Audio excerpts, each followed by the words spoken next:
রাতের অন্ধকারে বন্ধ বাড়িতে আগুন লাগার ঘটনায় চাঞ্চল্য ছড়ালো বালুরঘাটে। আগুন লাগার সময় তারা একটি অনুষ্ঠান বাড়িতে গিয়েছিলেন। মঙ্গলবার মধ্যরাতে বালুরঘাট শহরের স্টেট বাসস্ট্যান্ড সংলগ্ন এলাকায় আগুন লাগার ঘটনাটি ঘটে। পাশের বাড়িতে আগুন দেখতে পেয়ে প্রতিবেশীরা ঘটনাস্থলে ছুটে আসে। প্রতিবেশীরাই বাড়ির মালিক সুহৃদ দাসের বাড়ির দরজার তালা ভেঙে ভিতরে প্রবেশ করে।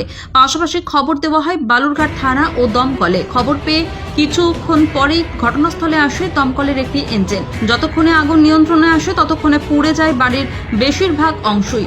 সবথেকে বেশি ক্ষতিগ্রস্ত হয়েছে দুটি ঘর। ঘরের এসি, টিভি সহ অন্যান্য ইলেকট্রিক যন্ত্রাংশ ও আসবাবপত্র পুড়ে ছাই হয়ে গিয়েছে। তবে সব মিলিয়ে কত টাকার ক্ষয়ক্ষতি হয়েছে তা অবশ্য এখনো পরিষ্কার নয়।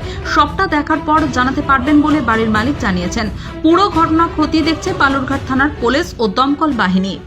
চিৎকার চেঁচামেচি শুনে তার মধ্যে আগুন ধরছে এখানে বাড়িতে, এটা দেখা সব চিৎকার করে চলে আসছে।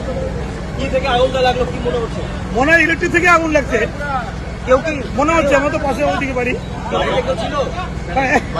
বাড়িতে ছিল কেউ? বাড়িতে একজন ছিল। একজন ছিল, আহত হয়েছে, একজন আহত হয়েছে। আহত হয়ে গেছে, হালকা হাত কাটছে। হসপিটালে নিয়ে গেছে।